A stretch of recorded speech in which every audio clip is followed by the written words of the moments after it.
Hello दोस्तों, मैं केतन कुमार आप सभी का स्वागत करता हूं आपके अपने इस YouTube channel C Word Knowledge में, जहां पर आज हम करने वाले हैं नाउन के केस और अपोस्ट्रोफी के यूज के बारे में। तो दोस्तों, ये हमारी छठी क्लास रहने वाली है और इससे पहले हमारी 5 क्लास हो चुकी है। और कल मैंने आपको नाउन के जेंडर के बारे में बताया था कि नाउन के जेंडर को हम 4 पार्ट्स में बांटते हैं: मैस्कुलिन, फेमिनिन, कॉमन और न्यूट्रल।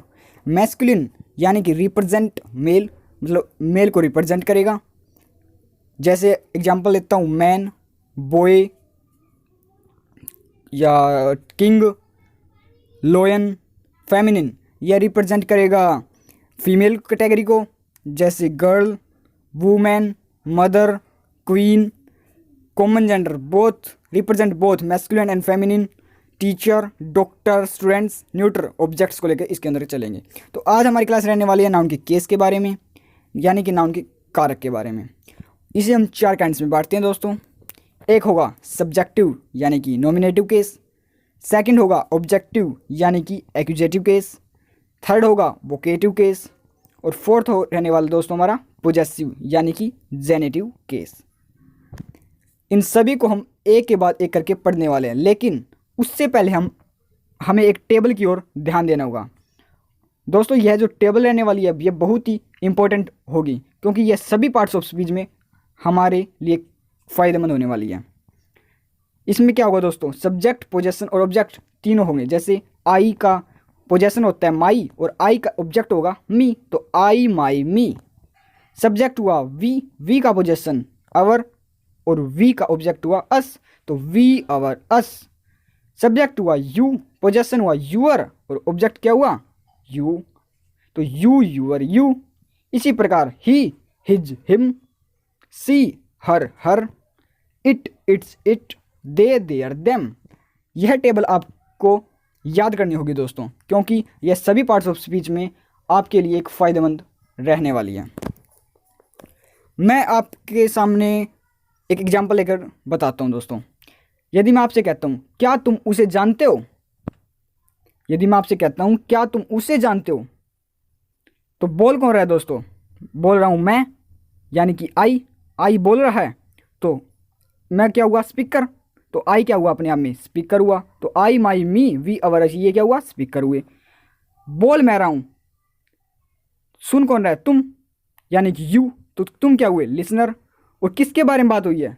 सेकंड के बारे में, तो नॉन एक्टिव पर्सन हुआ। तो अब हम बात करेंगे दोस्तों सब्जेक्टिव यानी नॉमिनेटिव केस। इसे हम कहते हैं कर्ता कारक।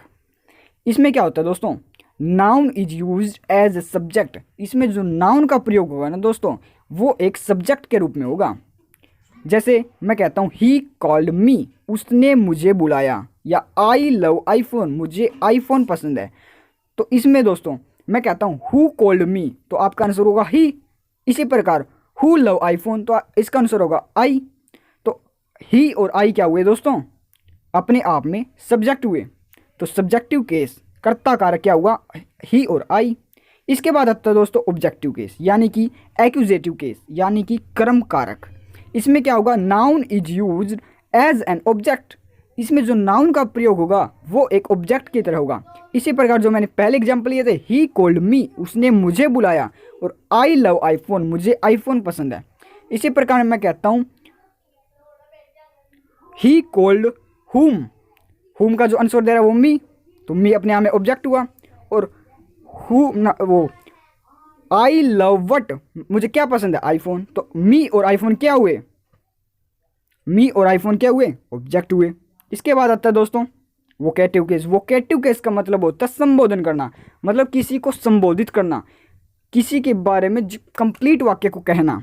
एड्रेस कह सकते हैं संबोधन। जैसे मैं कहता हूँ Rahul you came late today, तो यू केम लेट टूडे किसके बारे में है? राहुल के बारे में है। इसी प्रकार राम कम हेयर, तो कम हेयर किसके बारे में है? राम के बारे में है। यू केम लेट कौन हुआ? राहुल हुआ। कम हेयर किसे बुला रहे हैं? राम को। तो राम और राहुल अपने आप में वोकेटिव केस हुए दोस्तों, ठीक है। इसके बाद आता है possessive case. Possessive case, genitive case, इसे हम कहते हैं संबंध कारक या रिलेशन, ओनरशिप बताता है। ये संबंध और ओनरशिप बताते हैं। ठीक है, जैसे मैं आपको कहता हूं यह मेरा पेन है, यह किताब किसकी है, तो इसके लिए हम अपोस्ट्रोफी एस का यूज करेंगे दोस्तों। अब अपोस्ट्रोफी एस का यूज देखो किस प्रकार होगा, लिविंग नाउन के साथ होगा। अपोस्ट्रोफी एस का यूज हमेशा ही लिविंग नाउन के साथ किया जाएगा। लिविंग नाउन यानी कि सजीव व्यक्तियों के साथ, सजीव जीव के साथ। लिविंग नाउन के बाद अपोस्ट्रोफी एस, उसके बाद पोजेशन दिखाया जाएगा। जैसे मैं कहूँ राम, राम अपने आप में क्या हुआ, लिविंग, और अपोस्ट्रोफी एस उसके बाद पोजेशन हुआ पेन, तो Ram's pen, Ram's laptop, Sunil sister, Aarti's father और टीनाज कार। इसी प्रकार नॉन लिविंग नाउन यानी निर्जीव के साथ हम कभी भी अपोस्ट्रोफी एस का यूज नहीं करते दोस्तों। ये याद रखना, हम कभी भी नॉन लिविंग नाउन के साथ, निर्जीव के साथ हम कभी भी अपोस्ट्रोफी एस का यूज नहीं करते। और यदि हम इसे पोजेशन दिखाएंगे तो किस प्रकार दिखाएंगे, तो फैंस ब्लेड अपने आप में गलत होगा। पोजेशन के बाद हमें ऑफ के बाद नॉन लिविंग नाउन को दिखाना होगा, तो ब्लेड ऑफ फैन कहना ठीक होगा। इसी प्रकार टेबल्स लेग गलत होगा, लेग ऑफ टेबल ठीक होगा। तो इसके बाद आता है दोस्तों अपोस्ट्रोफी एस के यूसेज के बारे में, कि हम अपोस्ट्रोफी एस का यूज कहाँ और कहाँ नहीं करते। तो हम देखते हैं, हम पहले देखते हैं साउंड के आधार पर। यदि किसी नाउन के पीछे एस साउंड नहीं आ रही तो वहाँ पर हम अपोस्ट्रोफी एस का यूज़ करेंगे दोस्तों।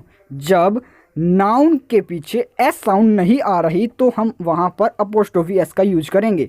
जैसे चंचल मोबाइल, तो चंचल के पीछे मतलब एस साउंड नहीं आ रही, तो इसके लिए हमें अपोस्ट्रोफी एस यूज कर दिया। करण बाइक, ठीक है दोस्तों। इसके बाद आता है साउंड, यानी कि नाउन में के पीछे एस साउंड आ रही है, तो आ रही है तो हम वहाँ पे अपोस्ट्रोफी एस का यूज न करके सिर्फ अपोस्ट्रोफी का यूज करेंगे। ठीक है, जैसे पारस, पारस में क्या है, एस की आवाज़ आ रही है, पारस। ठीक है, तो इसके साथ हम अपोस्ट्रोफी एस का यूज न करके सिर्फ अपोस्ट्रोफी का यूज किया जाएगा, जैसे पारस मोबाइल। ठीक है, इसके बाद आते हैं दोस्तों पोजेसिव वर्ड्स। पोजेसिव जितने भी वर्ड्स होंगे दोस्तों उसके साथ हम कभी भी अपोस्ट्रोफी एस का यूज नहीं करेंगे, और यह हमें एग्जाम में देखने को मिल सकता है, क्योंकि इसके ऊपर एग्जामिन वाला जो है ना क्वेश्चन बना सकते हैं। पोजेसिव वर्ड्स कौन से होंगे, my, our, your, her, his, their, its. तो hers mobile is very costly, तो ये गलत होगा। हर्ज आई नो यूअर्स होम, ये भी गलत होगा। कंपोनाउंड नाउन होते हैं दोस्तों, उसके साथ हम लास्ट एलिमेंट पर अपोस्ट्रोफी एस का यूज करेंगे। जैसे brother in law, brother in law, जो ब्रदर इन लॉ है ना उसके लास्ट एलिमेंट हुआ लो, तो उसके साथ हम अपोस्ट्रोफी एस का यूज करेंगे शॉप, यानी कि साले की दुकान। मेंबर ऑफ पार्लियामेंट्स राइट, यानी कि मेंबर ऑफ पार्लियामेंट के अधिकार। थैंक यू दोस्तों, इसी के साथ मैं मेरी वीडियो को समाप्त करता हूं। यदि आपके कुछ डाउट हो तो मुझे आप कमेंट बॉक्स में या फिर मेरे व्हाट्सएप नंबर पर मुझे सेंड कर सकते हैं।